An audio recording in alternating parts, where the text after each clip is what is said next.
Well, just just needed to tell you that I've decided to to to talk about mega CD games I own or I'm interested in getting, and actually thinking a bit about presenting the pros and cons, if there are any, about this machine. But I'm not that deeply into it at the moment because I've already told you I prefer the more niche styled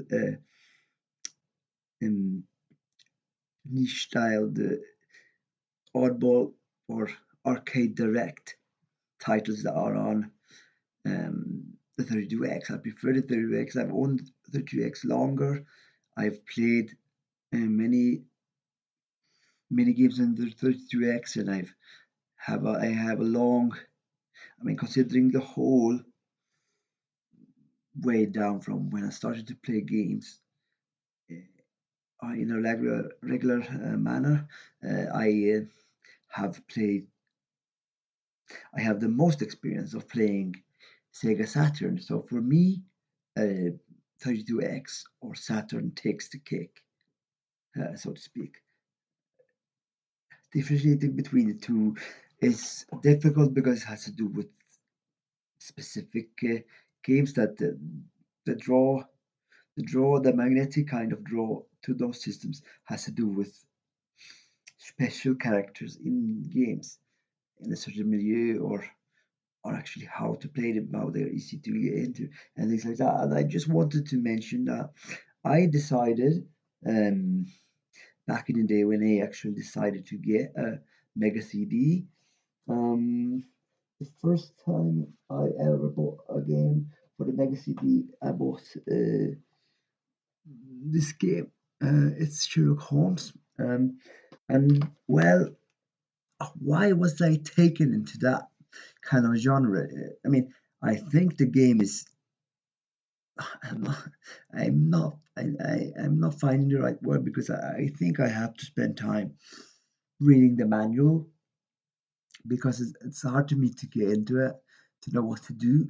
But I've decided not to give up on it because it's the kind of ideas uh, within the game that you take notice of reading actual papers and you watch actual movie clips, like, and then in this film they film actual material and you have to follow the dialogue, and then it's uh, up to me now to learn how to use the interactive panel to look for details in clues, actually what I can do about it. And so I bought that as my first game,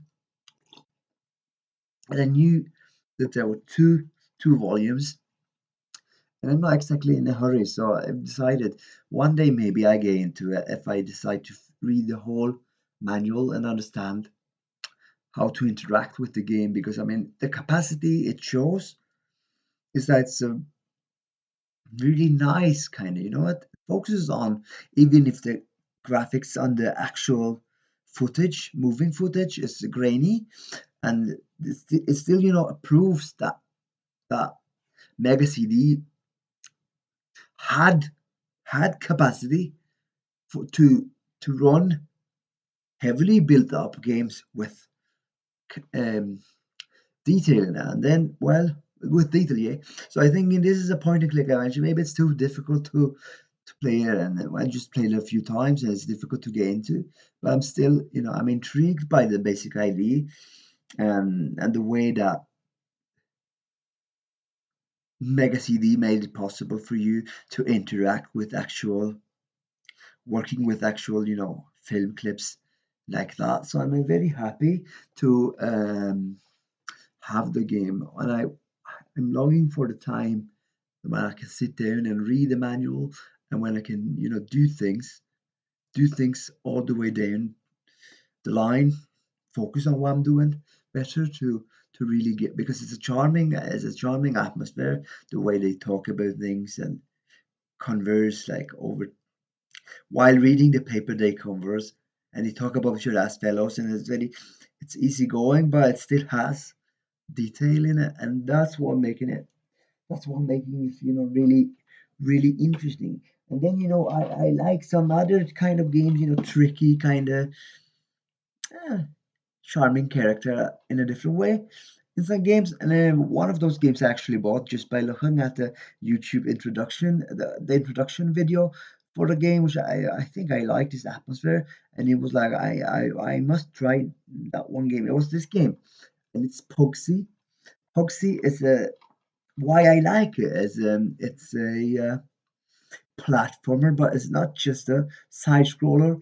It's something more. You have the basic concept of walking around and jumping, of course. And sometimes it gets on your nerves because if you accidentally run into something that happens to be an enemy, this this leads you to losing the game just by one touching it, or just reaching it, bumping into it, whatever. It happens that you have to go over playing the game again, but there is a saving feature there. There are it's not very intricate, but it's like if we talk about the bad thing about Sherlock being too intricate, this one is a middle way because you have to jump around like the regular platformer, but there are things you can pick up, like barrels that you need to stand up, that you need to, or keys that you need to pick up, and then there are cases um, that you open um, with keys, and then you have barrels that you need to stack up when you need to jump around. I mean, you of have to go up on the other side, and then you just can't do it by doing a regular jump. Then there is a platformer, but it's got these tricky strategic thinking a thinker's game that I mentioned to it, which makes it very nice. Like when I progress to the next world, the instructions drop this, pick up this, those kind of things went away, and it was harder to know when the enemies were going to attack you when you were in this cave because the level design was really down to step by stepping in the beginning, and then just suddenly well it becomes something else. It becomes something else when you just see that, oh, suddenly it just ends up like that. And it's but that's not a problem. It's me. I have to have patience with them. I need to learn to have patience with the game. So it's actually a really good game. I'm very happy. But I just don't understand what they put in this box with the home printed cover and the background, and then the text on the other side of the flip side of it. It's also it's dark because it's printed in a regular printer. Someone just didn't have a box, and they're supposed to be CD sized, like a double CD case when they are mega CD games. But these once it looks like the Sega CD releases, but I have none of those anymore because I sold my imports, and I want every kind of game in the series to look, in my selection, to look the same. What I also have, which is interesting for all of you liking arcade games and if you want to study, well, this is the arcade game collection, Sega arcade game collection, Sega Classics arcade collection. Sorry, somehow it indicates here on the box that it's a limited. I don't know if you can see it. This is limited edition. I don't know if it was ever limited, but the reason why I got this basically is because it really includes arcade style game that is a true classic, and it's not only a classic by name or because it's retro. It's classic because in the build up, how it's built up, it really is a classic. It's Shinobi Revenge of Shinobi. I never bothered getting a master system to play one of the Shinobi games. I just I just went on a tip to get Revenge of Shinobi first, and I did it on this mix because when I found it on Game Shop online, they had to bring it back into stock, but they sent me this disc, and then again, this is what good about having a Mega CD. It stores many games on the same disc. And well, why I'm not that interested in Golden Axe anymore, I think I don't like the gameplay. I think it's one-sided, and I want more things to happen. I love to have Monaco GP involved because while it's difficult, it goes shaky. It's a bit shaky to learn how to play, how before you get into the velocity, trying to keep the motor running and getting before getting into actual velocity, it's a clunky experience. But then again, it's not about turning. It's hard. It's not difficult to turn right and left, but you need to be in control. And that's if I mean, it's nothing if you compare it to virtual racing on 32X. I mean, this is nothing. It's just, I mean, I'm not saying nothing. It's a straightforward kind of gameplay and arcade gameplay. Having actual controller benefits in playing this game than having a wheel or something like that, or joysticks that you can't really handle with both of your hands. I mean, having a basic controller and you only need to use your thumbs to move around the buttons, it's a good thing. In this case, it's a good thing. Streets of Rage, I used to own it on the Mega Drive as well, and I think that well, it's not. I grew tired of it in the end. It's the same with Golden Axe. Actually, I swapped Golden Axe away and got um, Streets of Rage I'm not really intrigued by the idea to just uh, walk around and beat up people with. I feel there's more strategy into other kinds of games that I like more. And the only real fighting kind of game I own that I have kept for several years, it's Virtua Fighter Kids, which I was the first game I picked out when I bought the Sega Saturn in 1998 because it looked cool and that was it. And I was allowed to take one game with me with the setup of controller cables and machine. And that was the one I wanted. And it really showed up a colorful splendor and all this. I don't like, I'm not very into the graphics in this situation. Since I have this disc, I never turned to Streets of Rage or Golden Axe more than no, I haven't actually. I haven't played it. Them.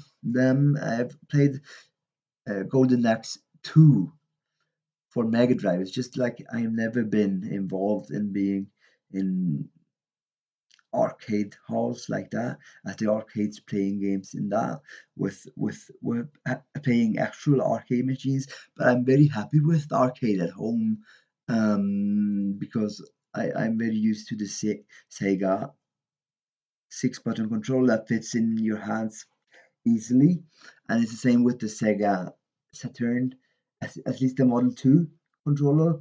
It's easy to get a hold of, and it has the same button setup. It has L and R buttons. Apart from that, they are literally the same kind of controllers, and the Model One controllers aren't bad either. So it's but one game that's really in this, it's Columns, the first Columns game, and I mean it's easy going. I like it. It has some strategic elements, puzzle elements. It's the basic, but then there are you have to choose when you get those special columns blinking white white light blinking. They have this feature that they can remove any given color that you choose to drop it down on. So that's really a strategic opportunity you have there to play it in a different way. It's not just stacking up columns. You also have the you need also have to do to have and in special occasions you need to take special decisions, and I think that's incredible. So having those three games on one disc and then having Streets of Rage and Golden Axe is good for those people who like that kind of gameplay more. I'm not very into it, but it's like if you think about Revenge of Shinobi, I like the way that you have to throw those spiky stars, you throw them away, and when you see enemies, you throw it at them, or you can jump to get past the enemies, or you can make an attack from when you jump if you learn how to do a double jump. I think this is what I think to be serious, not just this is what I think to be funny. I'm using this phrase now. This is what I think, and that's really the incredible feature that has to do with Revenge of Shinobi, why it's really a good game. Is that, yeah, it's just a platformer really, but it's an arcade game at the same time. So it's very straightforward and it's action backed. It's carved up in a hell of a lot of action in it. But then again, you have to think about it more than that because it's not difficult because it's programmed in a on again off again way just because it needs your credits. That's not it. It's actually it's not it wasn't programmed that way to like empty you out on coins that you brought out to the arcade machine. No, Revenge of Shinobi is different. When you have it at home as a home game with a proper controller, and you learn from experience that Revenge of Shinobi is really easy to get into, yeah, and it's got a really really good control scheme set up. You can walk around while sitting. You can stand up. You can jump. When you're close, you can use the dagger or sword, and when you from far, you throw them spiky stars. I don't know what they call them. It's just some Japanese term I don't understand. But I mean, it's good because it's a challenge, not because it's difficultly intricately programmed. It's good because it's a challenge. I mean, when I play um, Revenge of Shinobi, I relax. I sit back on the couch, I put up my legs, I relax like this. I have the controller and I feel like I'm in total control. Why I can't make it beyond the boss fight on level 3. That hasn't got to do anything that is difficult to play. It's easy to play, but you need to choose wisely what to do. You need to learn how to be strategic and when to attack. And you have the special attack, like in Golden Axe, if we have to make a comparison, that can wipe out all the enemies on screen. But you need to choose the right time when you use that kind of an attack because you might need it later on when someone just well some enemies they swarm on you like a whole bunch of enemies, and then it's likely you lose the game if you haven't got that special attack at handy. So it's very at handy when you figure out the levels in a more comprehensive way, knowing the best way to act around these enemies is to not even go there, to not even interact with them, to not even get close, maybe jump past them. Don't there is a thing with Shinobi which is really good. You have the foreground where you can stand on boxes that you also can crack up open to get power-ups. But then there's you can jump in the background and there is a upper stage where you walk around, and the basic stage is from left to right, but you have the open opportunity to choose the upper side of the level, so to walk around in tunnels. Like, oh man, that's a really I have actually also bought Shinobi X, but I'm waiting for the new Saturn, the fully non-faulty Saturn. That that's I am going to have it back. I mean, this week or next week. So I'm looking very, very much forward to playing Shinobi X because since it's a 32-bit um, game with interactive backgrounds and things like that, it brings another dimension into playing the game, and I think it has full motion actual scenes with actors in it. So I'm looking forward to that to get the actual feel of how to step in the Shinobi world more fully. But Revenge of Shinobi is still a brilliant game, and man, I remember now that I bought this set of 5 games just to get Shinobi. And then I realized, oh man, that was the Monaco game. I think I have played a Monaco game like into it on DOS based, but I mean, yeah, it's tricky in a way that you don't expect it to be when it's a racing game. But man, like, it's got capable controls, and then you have the columns, the first columns game, and I've tried that for Master System as well. But this is I can only play it on easy, but I'm not ashamed admitting I can only finish with really good high scores when I'm on easy because you get so much better when you develop into learning how to understand a dynamic of a certain game. You shouldn't really be put off that you have to play on the easy level, because if you're in full control and you can relax and then it's on easy, that means that the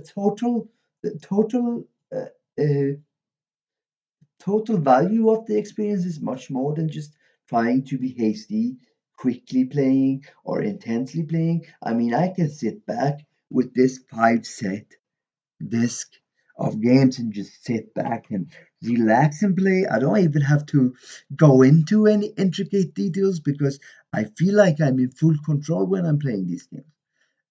And actually, I I thought I was gonna get this machine to get Sonic CD because I had played it when I was a kid. A neighbor, Emma, had it on PC, and I thought I was gonna, engulf myself in playing Sonic CD. But then when I actually got the machine, and I already had, a different type of a platform game from Sonic Team that is developed in a different way, that has more tricky detail and more obstacles to get past, which is not like Sonic CD, which is more in a different kind of way. It looks like a Sonic game, but it's in many ways just totally different. I'm talking about Knuckles on the 32X. Well, I didn't just feel the dynamic, that there was some dynamics into Sonic CD, that I had the magnetic draw, I had to get it as fast as possible. Actually, the first game I got for it again, the first game I got for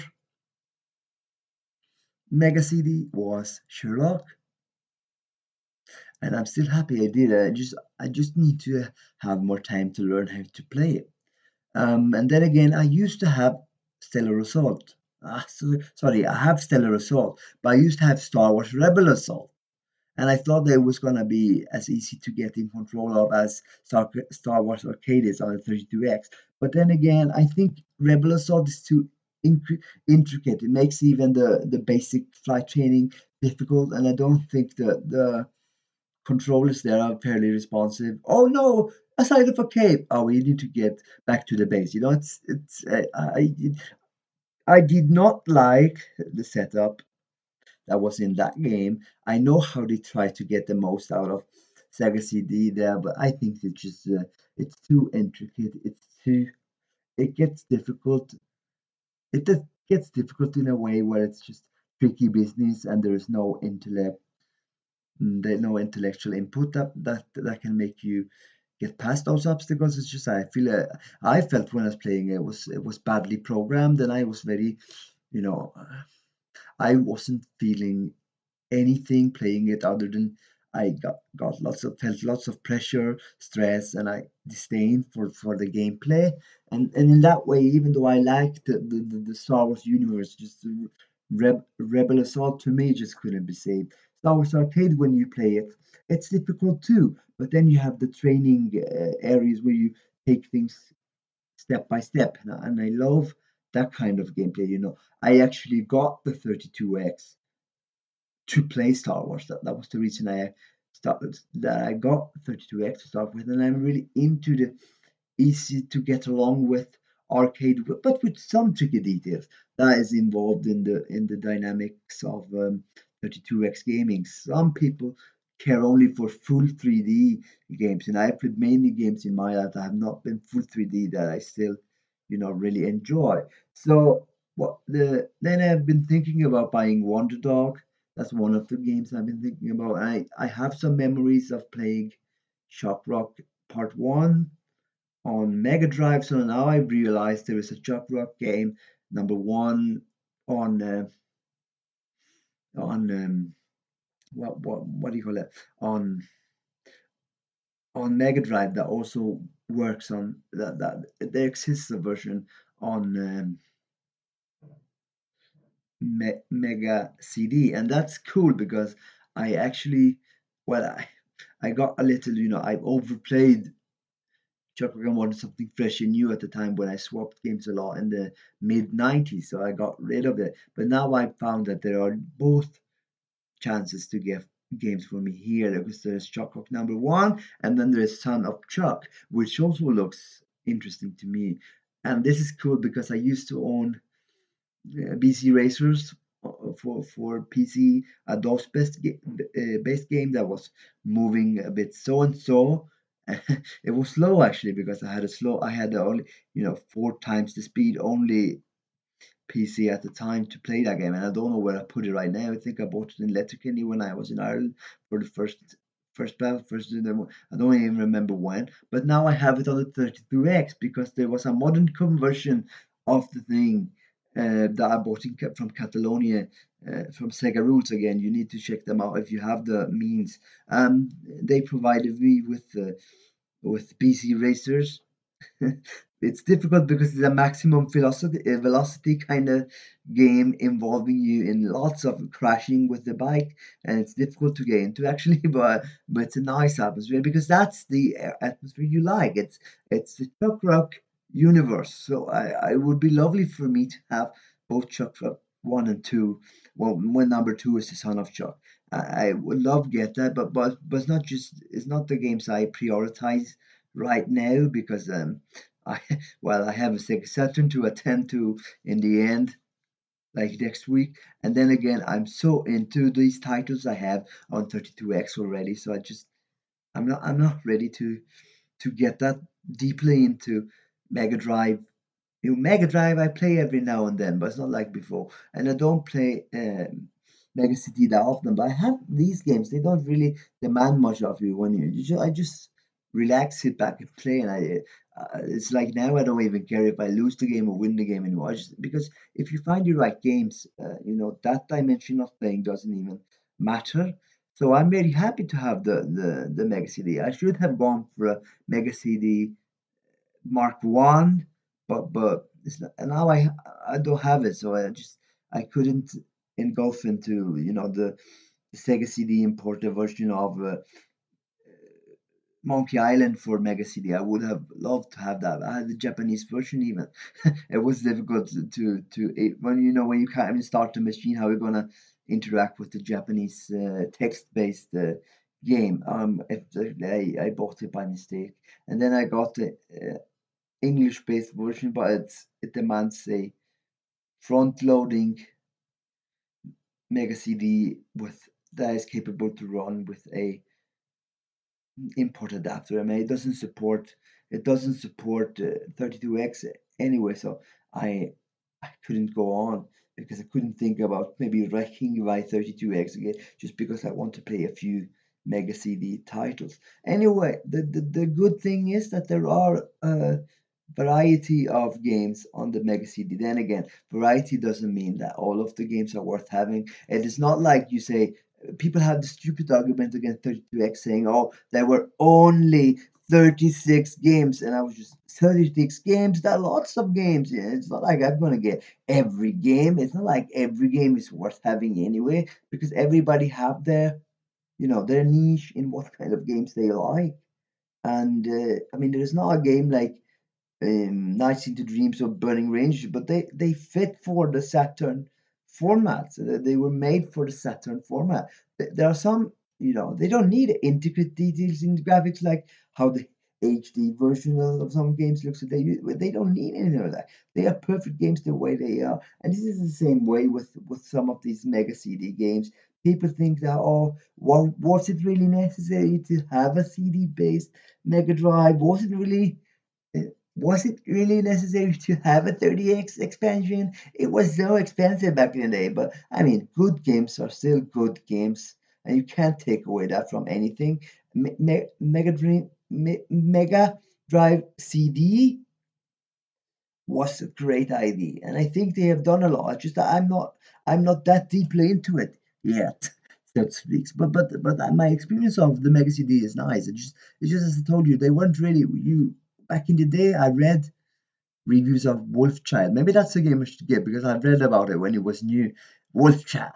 Wolfchild. It seems cool, It's just I think that would be good for me because I think it's an adventure platformer also that makes you think a little bit. But I haven't decided on getting it now, and wanting to get Smurfs for Mega CD.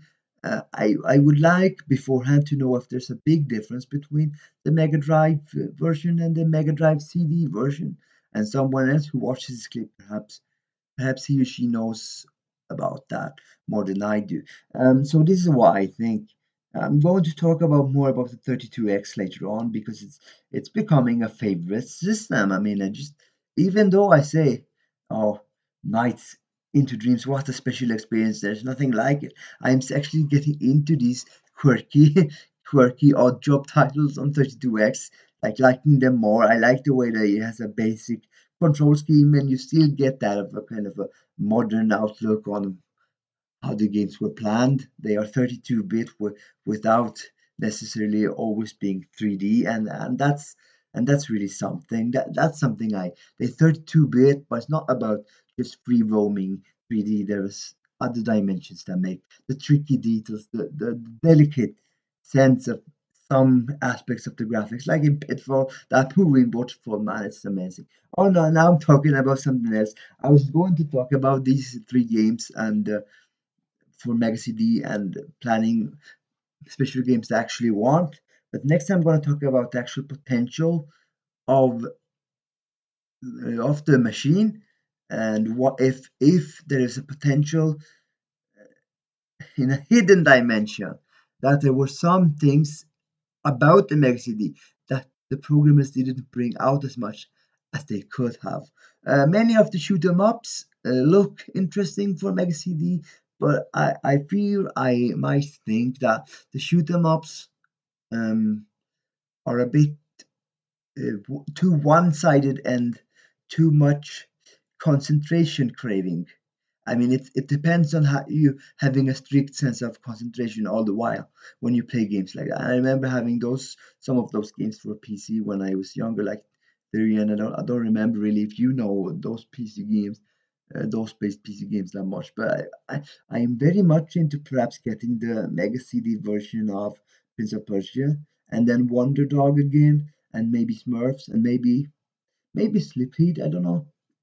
I was thinking about getting at least one of those shoot 'em up games for Mega CD, at least one of them, and I'm not really sure because I don't know if I'm really into the genre. The space shooters are different because there's lots of different elements into it, and you really, um, well, it's different anyway. I can't find the words right now, but then again, I think it's time to take my medicine, as they say in this world. Well, not literally now, but I'm gonna take my medicine soon. And this is what I think. You don't have to agree. I uh, I um, I would like this clip to build into a giant discussion in the comment section, but nobody watches my clip, so I think no. Other time next week when the Sega Saturn arrives, I will have to talk about this, and I will do a special video on this. It's Dracula X. I've been waiting. I've been waiting for it as an import to arrive. It's a Japanese only game, so think about delicate details and things moving around while not being 3D. Then we have the 32-bit that actually proves, I think, that there's more to a game that it looks just on the cover. Still, the cover is really great. So it's not like you shouldn't just judge a game by its cover. You should judge it by the cover and the experience of the game when you actually get into it. So this is what I'm doing with Sherlock also. I will go into detail one day and read the manual totally into detail so that I can tell you everyone how I progress. There's a certain aspect of personal development also when you're into gaming. It's not just to kill time. It's just something totally different. I mean, there is the killing time aspect to it as well, but for me, it's usually something totally different. This is what I had to say about Mega CD for now. I will do a clip next week or so about all the features on the Mega CD that maybe did not or did come out on the actual games, or maybe things I should try on a little bit more because I myself I am really interested in the Mega CD 32X, but as I understand, there haven't been many titles released that was uniquely based only for that combo. No, no, there was just like I think most of the games in there were people's games. I mean, people had developed games for the CD already, and they wanted to get some graphic dimension to it, and then they put it on a cartridge to get both the experience of both the cartridge and the CD. We will look into that some other time. I hope so, but I will never get Corpse Killer, and I've already thought about Corpse Killer for a long time. That it's not my kind of game. Still, it is interesting though. It looks interesting how they use the program digital thing with the full motion actual footage at the same time. But I don't think it's a game for me, especially not when you have to pay big sums for it. I can find something else I like more. Oh, but that's talking about the 32X and the Mega CD. Once I would like to do a little looking back, what if 32X Mega CD 32X? Well, it's not what I'm going to do right now. I'm going to have some more tea, and That's it for today, as well as making videos now. It's concerned, but I will stay up for a while. It's works it tomorrow, but I'm not going to start early, so that's not a problem for me. All right.